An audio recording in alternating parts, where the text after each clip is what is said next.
जो इस क्वेश्चन में एक ऑल्टरनेटिव वोल्टेज है टाइम के फंक्शन के रूप में दिया है आपको v is equal to 220 sine 100 pi T volt is applied to a purely resistive load of 50 ohm, है ना। रजिस्टर लगा हुआ है 50 ओम का और प्योरली रेजिस्टिव सर्किट है। The time taken for the current to rise from half of the peak value to the peak value, जैसा कि मैंने आपको साइनसोइडल कर्व में दिखाया है कि जो आई मैक्स है ये है पीक वैल्यू ऑफ करंट, ठीक है।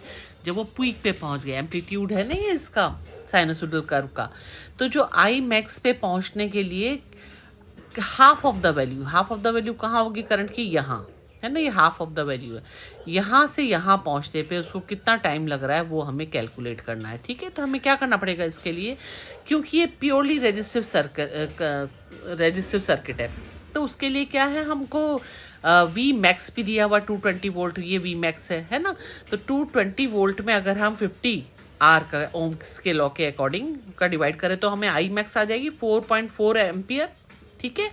तो हमें, और यहाँ पे क्या होगी 2.2 एम्पियर और यहाँ पे 4.4 एम्पियर, है ना।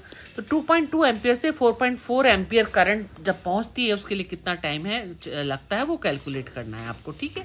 अब चूंकि ये प्योरली रेजिस्टिव सर्किट है इसलिए जो ये वी टी की जो इक्वेशन है वही सेम करंट की भी इक्वेशन होगी, है ना, सेम फेज में है दोनों।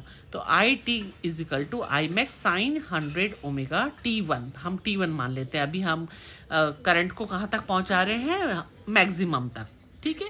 तो मैक्सिमम करंट कितनी है 4.4, तो is equal to 4.4 sine 100 omega T1, ठीक है।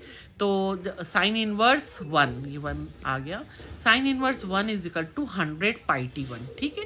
तो साइन इनवर्स 1 का मतलब क्या है, साइन की वैल्यू 1 कब होती है 90 डिग्री पे, है ना, या फिर उसको बोल सकते हैं पाई बाय 2। 90 डिग्री का मतलब पाई बाय 2, यही है ना, ये 90 डिग्री पे ही है, ये पाई बाय 2, ठीक है।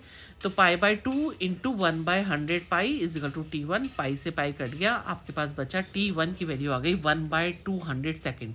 1/200 सेकेंड में जो करंट है वो 0 से पीक पे पहुंच जाती है, पीक मतलब 4.4 एम्पियर हो जाती है। अब हमें निकालनी है कि half value of I max, तो 2.2 एम्पियर रख दें is equal to 4.4 max value sine 100 pi T2। अब T2 टाइम लग रहा है उसमें, है ना, हाफ वैल्यू से पीक वैल्यू तक पहुंचने में। तो साइन इनवर्स दूसरी साइड जाएगा, तो साइन इनवर्स 1/2, ये 1/2 into 1/100 pi is equal to T2। अब साइन इनवर्स, साइन की वैल्यू 1/2 कब होती है, sine 30 degree is equal to 1/2 होता है ना।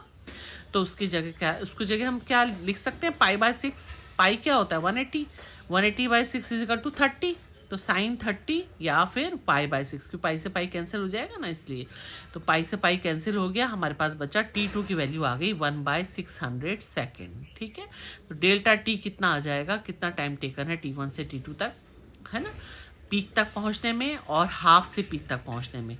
तो हम डेल्टा टी निकाल लेते हैं, 1/200 माइनस 1/600, एलसीएम लेके करोगे तो ये आएगा 1/300, है ना।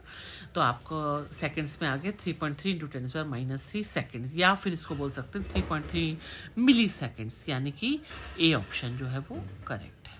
ओके।